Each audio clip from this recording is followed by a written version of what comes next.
Kagulat World, sa loob lamang ng 2026 season, kinumpleto ni Alexandra Ayala ang isang napakabigat na symbolic sweep. Natalo na niya ang buong women's singles podium ng Paris 2024 Olympics. Ang bronze medalist na si Iga Swiatek, silver medalist na si Donna Vekic, at gold medalist na si Zheng Qinwen. Linawin natin, hindi ito nangyari sa isang Olympic tournament. Tinalo sila ni Alex sa magkakahiwalay na WTA events. Pero ang mensahe ay pareho.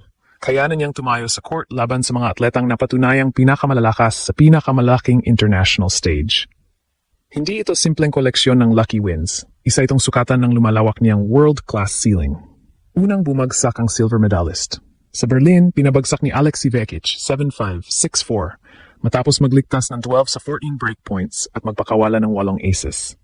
Sumunod ang bronze medalist at defending Wimbledon champion na si Swiatek.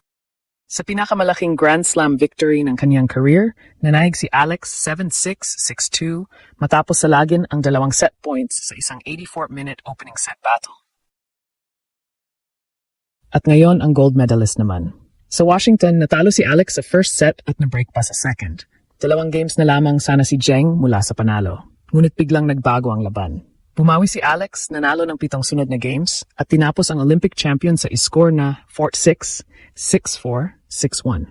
Ito ang dahilan kung bakit hindi na pwedeng tawaging samba ang mga panalo ni Alex. Bronze, silver, gold, iba't ibang estilo, iba't ibang pressure, parehong resulta.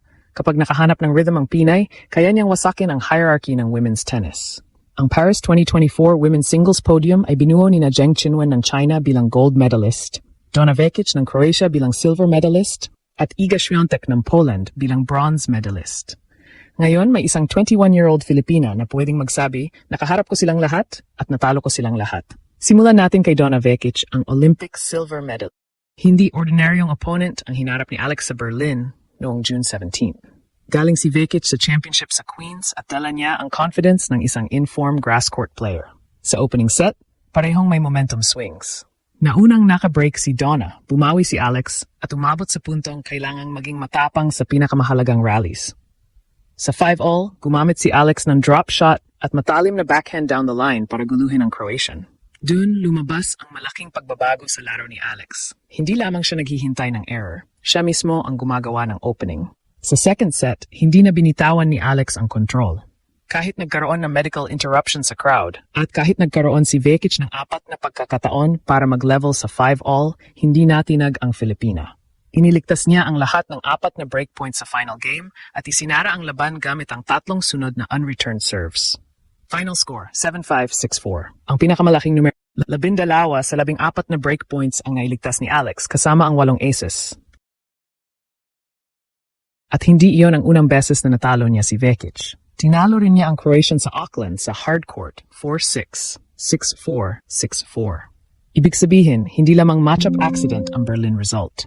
2 beses, 2 surface, parehong panalo ni Alex. Pagkatapos ng silver medalist, dumating ang bronze medalist at mas malaki ang entablado. Sa Wimbledon third round nitong July 4th, kalaban ni Alex ang defending champion na si Iga Swiatek. Ito ang uri ng laban na pwedeng lamunin ng pangalan, history at pressure ang isang young player.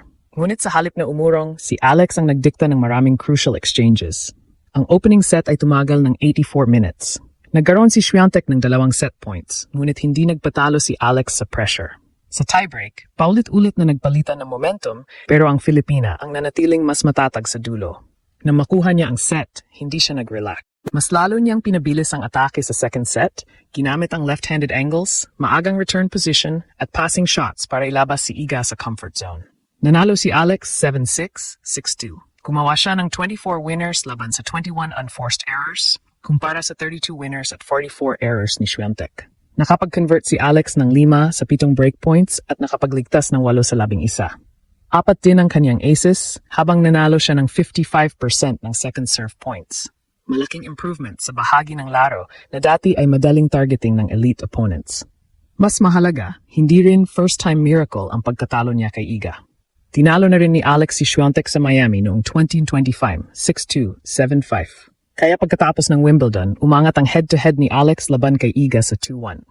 Kapag 2 beses mo nang natalo ang isang multiple Grand Slam champion, hindi na sapat ang salitang upset. Dapat nang gamitin ang mas seryosong salita, matchup capability. May pattern, may tactical formula, at may paniniwalang kaya niyang ulitin. At dito natin makikita ang pinakamahalagang transformation ni Alex. Noong unang sumabog ang kanyang pangalan, madaling sabihin na underdog lamang siya na walang pressure. Ngunit ngayon, kilala na siya. Pinaghahandaan na siya. Inaaral ng coaches ang kanyang left-handed serve, cross-court forehand, backhand changes of direction, at aggressive return position. Gayunpaman, patuloy pa rin siyang nakakahanap ng paraan. Kay Vekic, hindi siya nasira sa breakpoints. Kay Swiatek, hindi siya nasindak sa Grand Slam pressure. At sa pinakabagong laban, kinailangan niyang harapin ang pinakamataas na kulay ng Olympic medal, ang gold. Ang pinakabagong kabanata ang tunay na kumumpleto sa kuwento.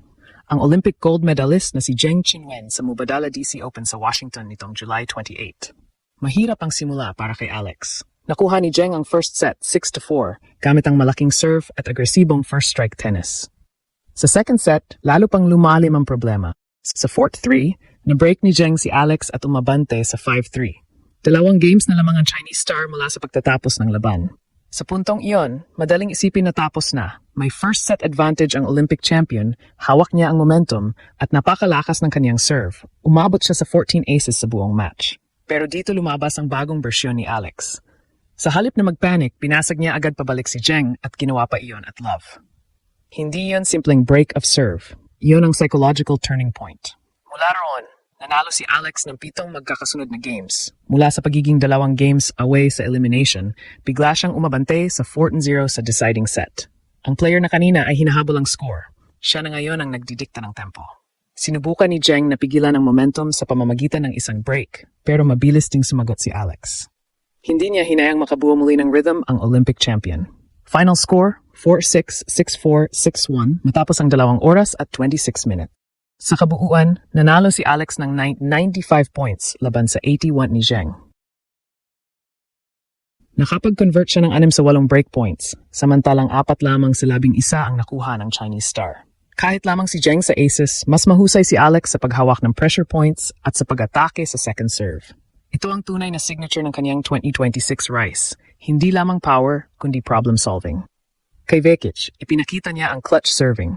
Kay Swiatek, ipinakita niya ang clean aggression at tactical variation. Kay Zheng, ipinakita niya ang emotional recovery mula sa isang set at breakdown. 3 Olympic medalists, 3 magkaibang puzzle, 3 konkretong sagot. At ramdam yun, hindi lamang sa scoreboards, kundi pati sa social media at sa Washington mismo. Tinawag ng official WTA post ang kaniyang performance na grit and determination. Mas matindi pa ang sinabi ng tournament chairman na si Mark Ian. Ayon sa ticketing team, hindi bababa sa 80% ng recent inquiries ay nagtatanong kung kailan maglalaro si Alex. Sa isang field na maraming established stars, pero ang Pinay ang hinahanap ng fans.